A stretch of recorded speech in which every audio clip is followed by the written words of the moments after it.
2024 সালে নেটোতে যোগদানের পর সবচেয়ে বড় সামরিক মহড়া চালাচ্ছে সুইডেন। ইরান ইস্যুতে জোটটির প্রতি মার্কিন প্রেসিডেন্ট ডোনাল্ড ট্রাম্পের অসন্তোষ সত্ত্বেও ব্রিটেন ইউক্রেনের সাথে মহড়ায় যোগ দিয়েছে যুক্তরাষ্ট্র।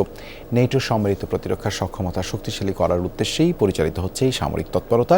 13টি দেশের প্রায় 18,000 সেনার অংশগ্রহণে মহড়াটি চলবে 13 মে পর্যন্ত। অরেঞ্জ সহ বিভিন্ন ফ্লেভারে প্রাণ ললিপপ, জুসি জুসি ওয়ার্ল্ড।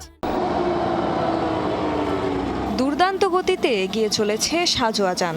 অত্যাধুনিক সমরাস্ত্র আর পদাতিকের সমন্বয়ে এই রণসজ্জা দেখে যুদ্ধের ময়দান মনে হতে পারে। আদতে চলছে সামরিক মহড়া।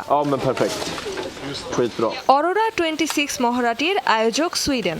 বেশ কয়েক বছর পর পর এ ধরনের সামরিক মহড়ার আয়োজন করে থাকে দেশটি। তবে এবারের উদ্দেশ্য কিছুটা ভিন্ন, কারণ 2024 সালে ন্যাটোতে যোগ দেওয়ার পর এবারে স্টকহোমের সবচেয়ে বড় শক্তিমত্তার জানান।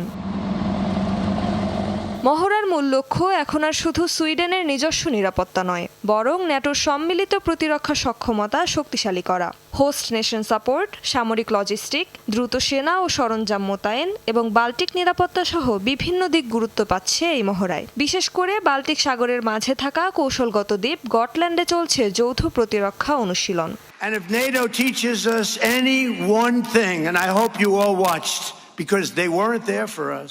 যুক্তরাজ্য, ডেনমার্ক এবং ইউক্রেনের সেনারা অংশ নিলেও বিশেষভাবে আলোচিত হচ্ছে যুক্তরাষ্ট্রের অংশগ্রহণ। কারণ ইরান যুদ্ধে ন্যাটোর ভূমিকা নিয়ে বরাবরই নিন্দার গীত গাইতে দেখা গেছে মার্কিন প্রেসিডেন্ট ডোনাল্ড ট্রাম্পকে। তা সত্ত্বেও মহড়ায় সক্রিয়ভাবে অংশ নিচ্ছে নিউ ইয়র্ক ন্যাশনাল গার্ড সেনারা। সুইডেন যেহেতু নিউ ইয়র্কের নতুন স্টেট পার্টনার, তাই তাদের সাথে এই প্রশিক্ষণ আমাদের জন্য খুবই কাজে দিচ্ছে। সমন্বিতভাবে কাজ করার একটা পরিষ্কার ধারণা পাচ্ছি, আর ভবিষ্যতের অপারেশনগুলো কেমন হবে সেটাও ভালোভাবে বুঝতে পারছি। 27 এপ্রিল শুরু হওয়া এই মহড়ায় অংশ নিচ্ছে বিভিন্ন দেশের স্থল, নৌ, বিমান বাহিনী ও হোমগার্ডের প্রায় 18,000 সেনা। ব্যবহার করা হচ্ছে অত্যাধুনিক প্রযুক্তির দূরপাল্লার artillery, anti aircraft system, helicopter, সাজোয়াজান ও যুদ্ধজাহাজ। 13টি দেশের অংশগ্রহণে এ সামরিক তৎপরতা চলবে 13 মে পর্যন্ত।